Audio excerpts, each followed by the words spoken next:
What have I done? We need a revolution! After having only watched 5 new Hollywood movies in the last 4 years, and more than 2 years of not watching a new movie at all, the casting of Black Snape really pissed me off. Enough so that I decided I want to tag in and join the culture war against Hollywood and plan on reviewing HBO's Harry Potter series when it comes out.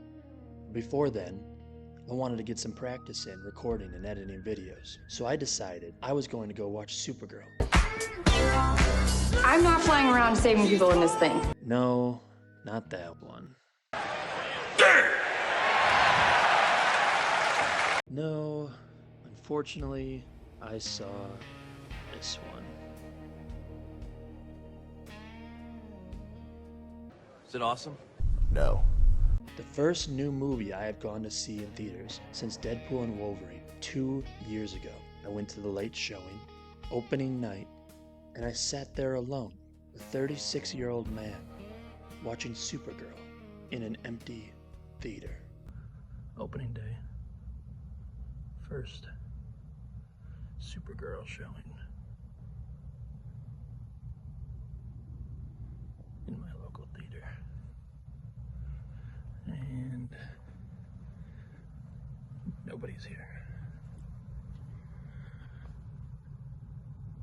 Just me. Ugh. Here we go. Maybe I'm going to sound a little bit more critical because I have only watched 5 new movies over the last 4 years. So I have not had my standards watered down as much by having skipped years of DEI Hollywood slop. But 3 years ago, when I first watched a video released by James Gunn explaining his 8 to 10 year plan for a DC universe. She's a much more jaded character. I'm not sure what to do with my hands. Be good just to hold him down by your side. Yeah, great. That almost became my first big video rant. I actually recorded about an hour and 20 minutes of audio, ranting about the movies and shows that James Gunn had announced in that video. I even edited about 50 to 60 minutes of visuals to the audio that I had recorded, but I just got burnt out on it all and had other things going on at the time. Just couldn't be bothered, and I never finished that edit.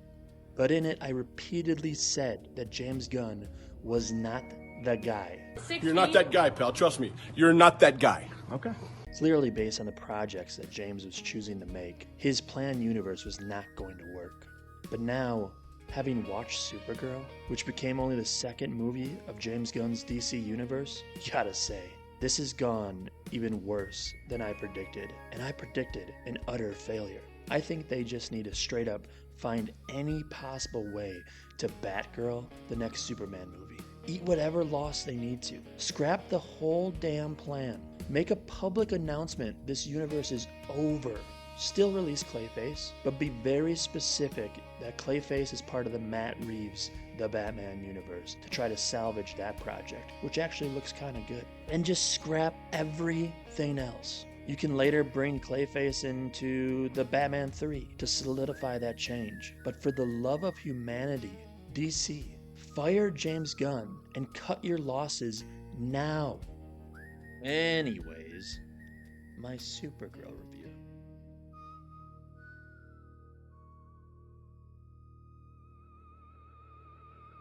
The movie opens with that ridiculous scene from the trailer of Crypto, aka James Gunn's dog, peeing on Superman's face. If you've watched the trailer, you've already seen almost every action scene in this movie, and about half of Jason Laboa's screen time. We then meet Ruth, or out of disrespect for this movie and the character, I will be calling her Ronin Ned. Ronin Ned's father is a sword maker. Generic boring villain man and his goons show up to steal his swords. While Ronin Ned hides around the corner watching, her completely oblivious brother walks out of his room to scare her, then immediately gets murdered. Only then does Ronin Ned's father finally activate this magnetic explosive device he has hidden outside that latches onto generic boring villain man's ship and blows it up. But only after all the bad guys had already gotten off the ship. What the fuck am I watching? Generic boring villain man then kills both of Ronin Ned's parents right in front of her and leaves her alive. Hey Dad, what the fuck? Why didn't you activate the bomb before they all got off the ship? your entire family would still be alive and this movie never would have needed to happen. We cut to Supergirl being a drunk slob at a bar. Get used to that. Ronan Ned walks in looking for someone to help her avenge her family. An 8-foot alien ogre steals her family's sword. Supergirl reluctantly follows him outside, and we get our first fight. Now remember, this planet has a red sun, meaning Supergirl doesn't have her powers. She's here specifically so she can get drunk, because apparently that is her defining personality trait now. So this powerless girl boss picks a fight with an 8-foot alien ogre wielding a mace, immediately starts losing, and has to be rescued by James Gunn's dog. Then she pukes. Also get used to that, Supergirl pukes a lot in this movie. She heads back to her ship and Ronan Ned follows her. The next morning, Supergirl wakes up hungover, gets a call from Superman, and acts like an immature brat towards him. Then, we get a scene of Supergirl taking a piss. Sure, I guess we needed to see Supergirl sitting on a toilet because, you know, women can be messy too, you bigot. Apparently Ronan Ned just waited outside all night because in the morning she's still there trying to recruit Supergirl to help her avenge her family. The two walk away from Supergirl's ship while James Gunn's dog is off playing in the field. And I shit you not, generic boring villain man just casually walks out from behind Supergirl's ship with all his men in the middle of this open field surrounded by mountains. They casually board Supergirl's ship. James Gunn's dog notices and charges back towards the ship. Generic boring villain man casually shoots James Gunn's dog with a poison dart, steals the ship, and fucks off. We then cut to Supergirl and Ronan Ned talking to a medicine lady who tells them James Gunn's dog just has 3 days to live unless they can get the antidote. Apparently, generic boring villain man just carries it around with him. That's convenient. So then we cut to a bus stop. There's a fucking bus stop on this planet for a space bus. Why didn't generic boring villain man just take the fucking space bus off this planet instead of stealing Supergirl's fucking ship? So Supergirl boards this space bus. There is this little Babu Frick looking alien driving the bus that annoyingly has Seth Rogen's voice. Ronan Ned also sneaks on the ship as a stowaway. After flying through space for an unknown amount of time, the bus is stopped by a crew of all-female space pirates who board and rob the bus. We get a painfully slow fight scene. So Supergirl ends up in space at some point, floating away as she's freezing to death, but conveniently drifts towards a yellow sun, gets her powers back, and then destroys the all-female pirate ship. Then, we cut to a space gas station where Supergirl eats alien poop that is supposed to resemble popcorn. What the fuck am I watching? Ah, yes. Peak comedy.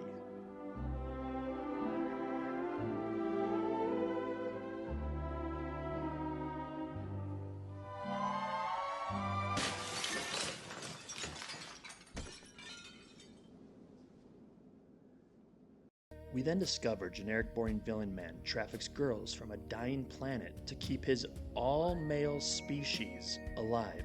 So generic boring villain man isn't just evil, he's the worst kind of villain. No. Wait. A misogynist. Some of these women, they're so stupid. Classic modern Hollywood. Being evil just isn't enough. He has to be evil in the right way. This movie is very much a James Gunn movie. It's constantly trying to be funny, throwing random jokes into almost every scene, with almost none of them landing. They even try a joke where Ronan Ned asks Supergirl, "So they call your cousin Superman, but you're just called Supergirl?" Cringe feminist humor. We're back at another bar, and Supergirl is looking for information. She challenges an alien to an arm wrestling match. She wins. The entire bar immediately pulls guns on Supergirl and Ronan Ted, and we get another incredibly slow fight scene. I swear every fight in this movie follows the exact same formula. 2 minutes of setup, awkward jokes, then finally the fight starts. For this fight, before it does, Supergirl actually tells the guy singing in the bar to keep performing, so his music becomes the soundtrack for the fight. So funny. There are so many bizarre directing choices throughout this movie. During this fight, Supergirl is beating up everybody, but the camera stays focused on Ronan Ned, hiding behind a flipped-over table looking scared while Supergirl fights in the background around her. We actually see this exact same directing choice again during the final fight of this movie. After the fight, Supergirl questions the bartenders looking for generic boring misogynistic villain man. Then we're shown Jason Laboa sitting in the back of the bar. Supergirl immediately tells Ronan Ned to keep quiet. Jason Laboa walks over and questions the bartenders about one of generic, boring, misogynistic villain man's men. So Ronan Ned decides to ask him for help instead. Jason Laboa angrily grabs Ronan Ned. Supergirl distracts him, and then he just leaves. So this is how they introduce Jason Laboa. And then he just fucks off. Hey. We then cut to Supergirl telling Ronan Ned about Superman again, and we get the fall of Krypton's story. But James Gunn doubles down on his changes to Superman's origin, that Superman's parents sent Clark away to be a conqueror of Earth. What did, like, James Gunn watch Invincible or something? So Supergirl, her family is good. Superman, his family is bad. Okay, got it. Clark was sent away when Krypton exploded, but the survivors lived on this chunk of rock inside a shield for another 8 years before Supergirl was even born. She then grows into a young adult before finally coming to Earth and meeting Superman. Side note, man, they really made Supergirl look like an ugly bum throughout this movie. She pukes multiple times, her hair is messy, and she spends most of the movie wearing this ugly brown trench coat. What is it with far-left cultural revolutionaries always having to make everything so ugly? Maybe it's because then you'll begin to hate the way things are and become more willing to accept the changes they want to make. Anyways, the bartenders are acting suspicious, and they hand Supergirl a drink. She's such a drunk, she drinks it. Yup, they poisoned her. The bartenders reveal they're handing over both Supergirl and Ronan Ned to generic, boring, misogynistic villain man to be child trafficked in order to save their own daughters. As the poison starts taking effect, the male bartender feels guilty and admits what they did. Supergirl asks for something to drink. They hand her some kind of milk. Based on her facial expression, it's gross. She asks what kind of milk it is, and they show some weird alien in the corner. Again, another pointless joke that doesn't land. Generic, boring, misogynistic villain man shows up to collect them. Another slow fight breaks out. Supergirl and Ronan Ned escape, but Supergirl is such a drunken mess she pukes again. So generic, boring, misogynistic villain man literally tracks her by following piles of puke. Another really boring fight happens at a slow pace with awkward pauses for jokes that don't land. Jason Laboa randomly shows up again in the middle of the battle, but only because he's collecting a bounty on one of the secondary villains. He grabs him and immediately tries to leave, but the villains stop him. So Supergirl makes another lame joke, and they team up to fight generic, boring, misogynistic villain man's goons. The editing during this fight is awful. There are way too many cuts, they're poorly timed, what they choose to show feels random, and the whole sequence is just a mess. Generic, boring, misogynistic villain man kills the bartenders, then just fucks off. Supergirl is shown being sad the bartenders died. Okay. They literally just drugged you to be trafficked as a sex slave, but sure. Ronan Ned is mad because Supergirl stopped her from killing generic, boring, misogynistic villain man to get her revenge for her family. Ronan Ned then makes fun of Supergirl for being a drunken bum. Based. The two part ways, Supergirl flies into space to cry and lets out a very overly dramatic, silent, liberal scream in space. Right now, I feel! What do you feel? Give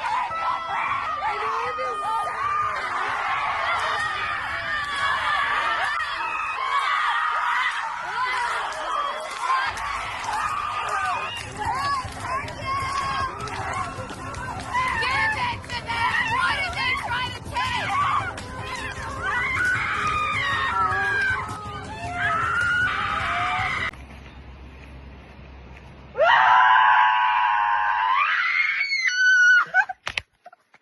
Supergirl gets some random aliens to take her to the planet where generic, boring, misogynistic villain man is hiding. To get a ride, she has to wear a hood. Once they land and she hops off the ship, starts to walk away, suddenly the entire planet is bathed in green light. Turns out the planet orbits a green sun that just materializes within seconds, which begins draining Supergirl's powers and nearly kills her. But it's a sun. She's flying towards the damn thing from space. Shouldn't she start getting weaker before they even landed on the planet? Instead, they land, the outside lighting looks completely normal. Supergirl walks off the ship, gets about 20 yards away, and within 10 seconds the entire planet is suddenly green, like somebody flipped a switch. That scene is so poorly set up. The green sun doesn't feel like an actual star affecting the planet. It feels like a stage light that the director turned on the second Supergirl walked into frame. Supergirl feigning is just an excuse to give us a flashback. We see the trailer scene of Superman greeting Supergirl after she arrives on Earth. From the brief scene we're shown,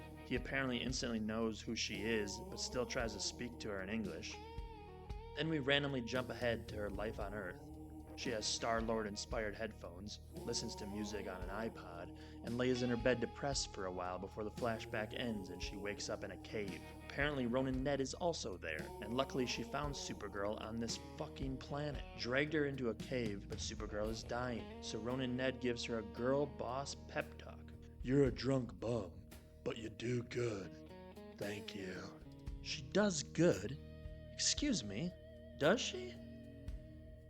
Anyways, Ronan Ned goes to get Supergirl some water, but generic boring misogynistic villain man shows up and captures Ronan Ned. When Ronan Ned wakes up, she's locked in a cage. Jason Laboa is randomly sitting in another cage. Apparently these villains managed to capture him at some point. Yeah, sure, that's a fight scene we didn't need to see. So, generic boring villain man shows up, monologues for a bit, and I just realized at this point in the movie, he kinda has a Hispanic accent. So, the leader of an alien race of child sex traffickers has a Hispanic accent. Interesting. What exactly is DC trying to say here? Anyways, so we start the build to the final confrontation. Ronan Ned kills a guard and frees Jason Laboa, so he agrees to help her escape and get her revenge. Next, we're shown Ronan Ned hiding in a bathroom. A guard walks in to take a piss. Before the bathroom door closes, we see through it cages full of captured girls. Somehow Ronan Ned climbs into a ceiling vent directly above the guard while he's taking a piss without him hearing or noticing her, despite this not exactly being a large bathroom. We cut to Ronan Ned on top of the ship. She immediately gets spotted. Generic boring misogynistic villain man toys with her for a bit, and then during the fight a yellow sun starts rising. At this crucial moment, Supergirl conveniently gets her powers back from the yellow sun, suddenly appears just in time to save Ronan Ned, briefly beats up everyone before getting hit with 3 or 4 kryptonite arrows. Generic boring misogynistic villain man starts monologuing again. Jason Laboa is randomly there, and then he just fucks off. Supergirl fights the remaining crew of goons while the kryptonite from the arrows wears off. During the fight, the ship crashes into a mountain, and Ronan Ned and generic born misogynistic villain man escape the wreckage and run off into the distance. Then we get the scene that likely inspired all the critics comparing this movie to Mad Max.